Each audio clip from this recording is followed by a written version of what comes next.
George Bernard Shaw once said, "I am of the opinion that my life belongs to the whole community, and as long as I can live it, it is my privilege to do for it whatever I can." Well, Shaw could have been writing about Babe Weiler, because few can equal the contribution she has made to Sarasota.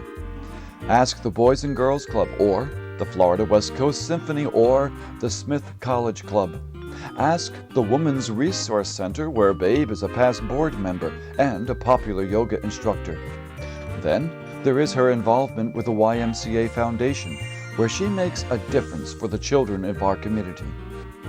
Babe Weiler's life is an inspiration to those who know her. Babe's energy is legendary. It's boundless. Her thoughtfulness runs in that same category.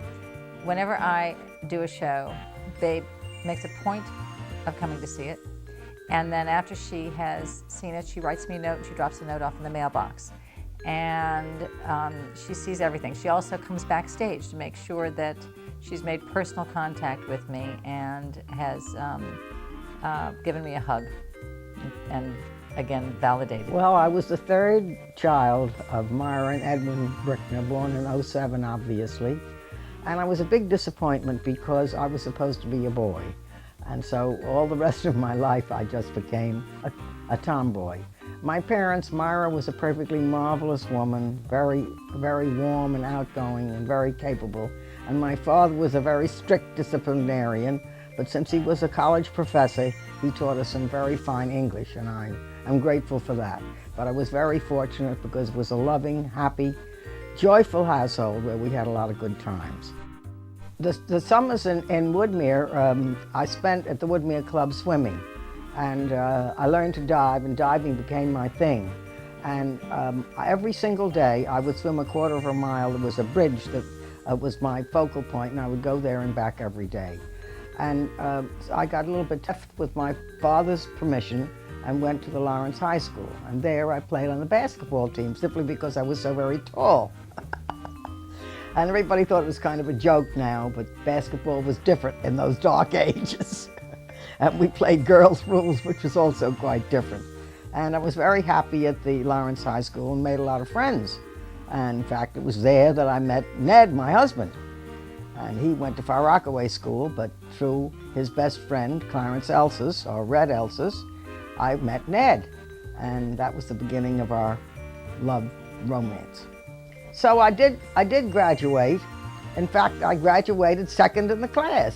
And I still have the Lawrencian. That was the book in which I wrote about Woodrow Wilson. He was my hero. I went to Smith, and there I was. And I had a very, very happy 4 years. And I was on the swimming and diving team there. I did not play basketball there, however. I hadn't grown very much. And I made a lot of friends, and I was very grateful for 4 years and the education that I got there. Ned, who later married me, spent many weekends up there, and we continued to see each other in those 4 years. And it was in 1923 that we decided to get married in 1929, and he went to work so he could earn enough money to put me in silk stockings, which is what my father said.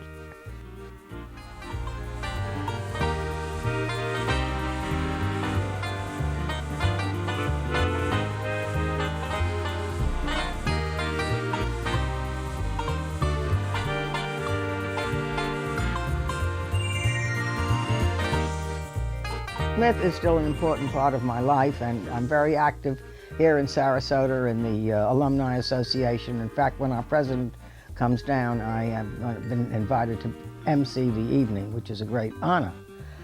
So every year I sell pecans with the help of the rest of the Smith people to get money for scholarship, and this year we made $5,000, which is what we give. It isn't loaned to the kids. So. Last summer, we started for the first time an internship in the public interest program and had 2 students come down from Smith and worked at the Girls Inc. for a 6-week period. Babe was wonderful to the girls. She stocked their kitchen, helped stock their kitchen before they arrived. She arranged for memberships at the Y. She entertained them. All in all, she saw to it that the girls felt welcome in Sarasota. And I think that despite the large age difference between Babe as a 91-year-old and the girls as Smith College students, they had an instant rapport and enjoyed being together. After I graduated, Ned and I wanted to get married, and my father thought we were too young, which was absurd, and we've been going together for a number of years. So he finally gave in because I suggested to my sister Margaret, the next one older than I, that we have a double wedding. And of course my father was very anxious to get rid of two of us for the price of one, so we had a double wedding in 1929. Ned and I lived in New York City briefly until Teddy was born, and Teddy was born in 1931. And it's very interesting how we came to have Teddy. My father-in-law, whom I loved very much, was Ed, and Ned was Ned. And their names were Edwin, and I said to Ned, let's jump into bed and make a Ted. And we did, and here he is. I was brought up in Woodmere, New York, and when my brother and I were very small, we were a very close-knit family, and we did a lot of things together.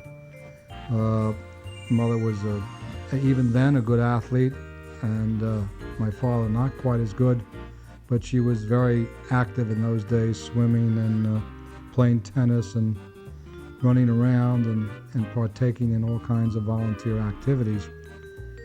And I always had a lot of difficulty because I was not a great athlete. As a matter of fact, I was pretty bad. And I would go out and play baseball or stickball with the kids, and I would come back in probably crying, I don't remember, saying, I can't play with those boys. And Mother would say, there's no such word as can't, you can do that. Well, she said that to me enough times that it stuck with me, and I believe today that there is nothing that I can't. And then we were anxious to have another child, and we couldn't decide on account of the Holocaust, but we finally did. And of course, here is our Peter, and that was a very happy event because now we had two sons, and I think I've been very lucky because they're so supportive of me and are such an integral part of my life. And now they both have grandchildren which are here, and that means a lot to me. We as a family used to play games after dinner. We would gather around the dining room table. Mom always was a great cook. She would fix wonderful meals. We would try to do the dishes together, although most of us tried to escape to leave her to do the work. And my father, my mother, my brother and I would play games and interact. She was always supportive. She was at all the sports events that I did. She was with me whenever I needed help. She was there for the graduation, not only of me, but my brother, my children, my grandchildren. As recently as a few months ago, she ran off to California to welcome her newest great-grandchild. So we couldn't afford to live in New York City. It was very expensive. Although I did go back to college for a while to Columbia to try to get my master's degree in child psychology, but that never got finished because we moved to Woodmere, and we lived in a rented house there until Peter was born. And then we bought the little house on Neptune Avenue, which we had been down to see. And we had a very happy period there. The boys went to the Woodmere Public School, and I became very active down there. First thing I did was, because I had two little boys, was I went into Girl Scouting. And I had a troop, and I was active in that. And Ned got involved in Boy Scouting. So he said to me, I think we should start Cubs down here. It'd be very nice to have a Cub group. I was president of the Parent-Teacher Association. I guess I really have always been a professional volunteer.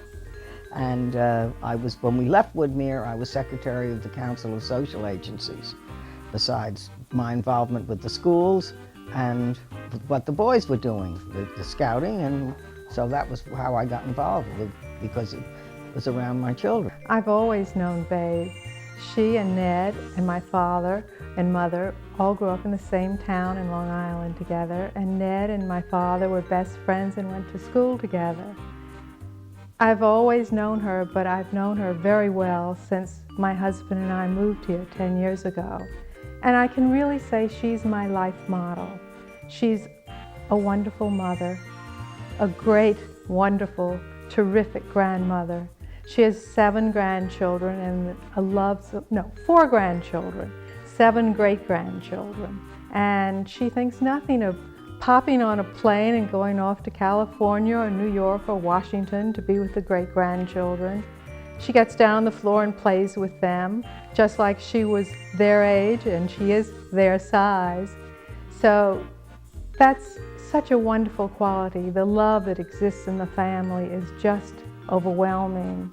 We did everything together in those days with our children and our friends with their children because we didn't have any money, and that was the way we operated. We either went to the beach or we went swimming or we went ice skating or we went sleigh riding, or finally got around to skiing. That became part of it. And we were always doing some of those kind of things with the kids. And it was fun, and I look back with happy memories to that. Yeah, in 1945, at the end of the war, we moved to Darien. We bought this tiny little house, and there was only one bathroom, and I called the house Riverview from the bathroom window. There was a little stream running through the backyard. It was the tiniest little place, but we had very happy times there.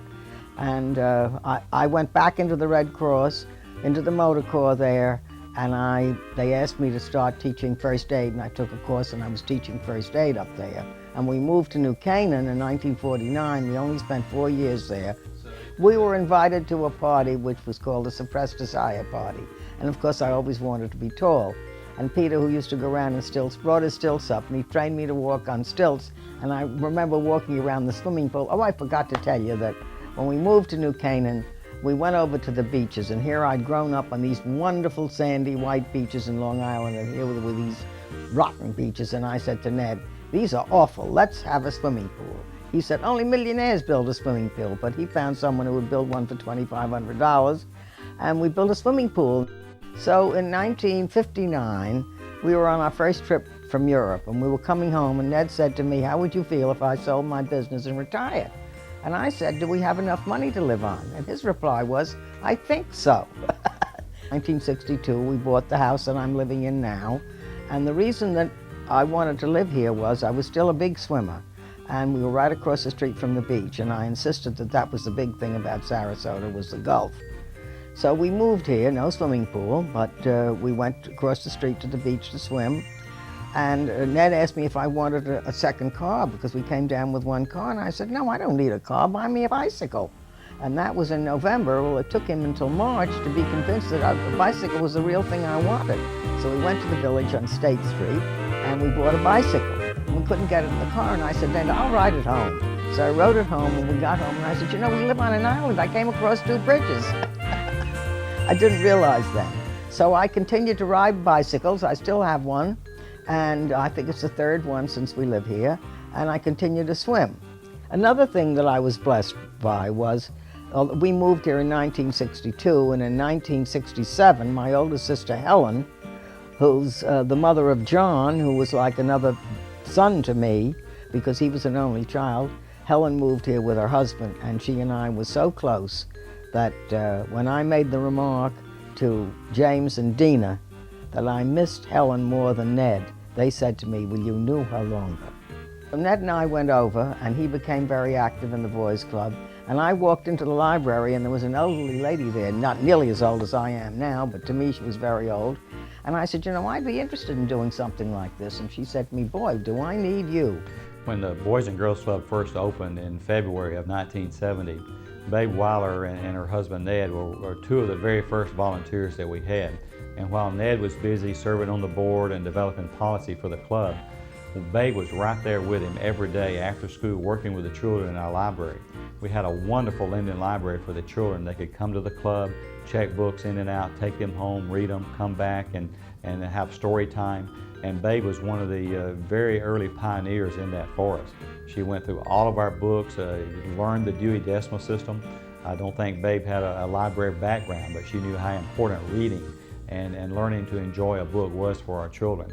And she spent countless hours and hours and hours on coming to the club and participating and helping the children in our library program. The boys Club has always been very close to me. It's now the Boys and Girls Club. And about 3 years ago, Peter came down and built a very wonderful playground which is called the Ned and BabeWeiller Playground, which is a great tribute to Ned and to me, because that is where we were both involved for a good 10 years. Not only is she a great grandmother, but she's a great grandmother. She's wonderful to her grandchildren, their great-grandchildren. And she also loves all kinds of children, and that's why you see Babe doing work for the Boys Club and for the YMCA and for anything that has children involved. Babe is always there.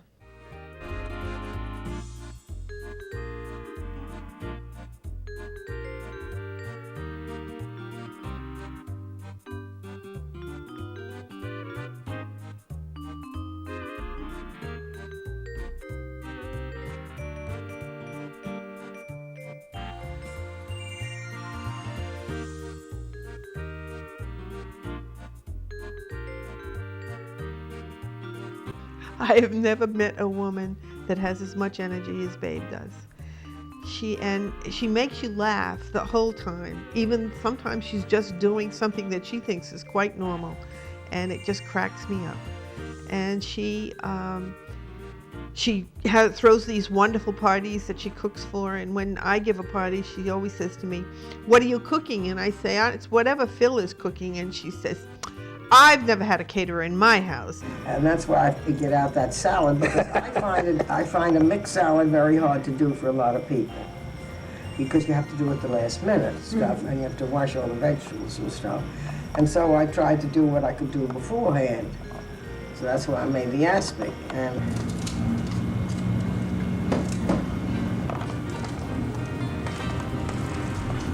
what you're doing, you're getting it cooking.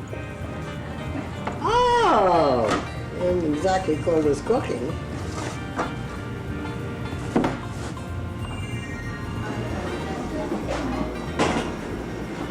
I know. I've had the privilege of knowing Babe Weiler since 1986. I was executive director of the Women's Resource Center of Sarasota, and Babe was doing yoga, which of course Babe has been doing for many, many years and has helped herself tremendously and women in the community.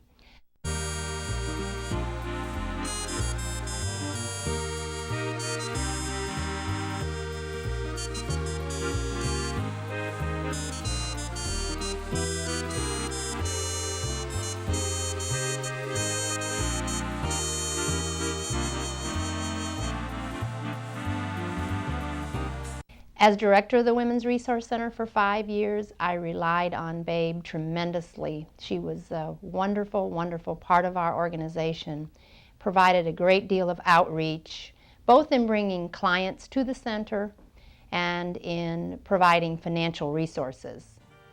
So that was wonderful. Babe came on our Board of Trustees and has been a very important member of our Y family ever since. As a member of our Board of Trustees, she's just dynamite, as she is with everything she does in life. She attacks it with great gusto. I cannot tell you what a role model this woman is for me, for her fellow trustees, and for the senior membership of the Sarasota Family YMCA. Although I know Babe is involved in many organizations in Sarasota, my association with her has been largely through the Women's Resource Center, where she truly epitomizes what the Women's Resource Center is all about. A very generous woman helping other women.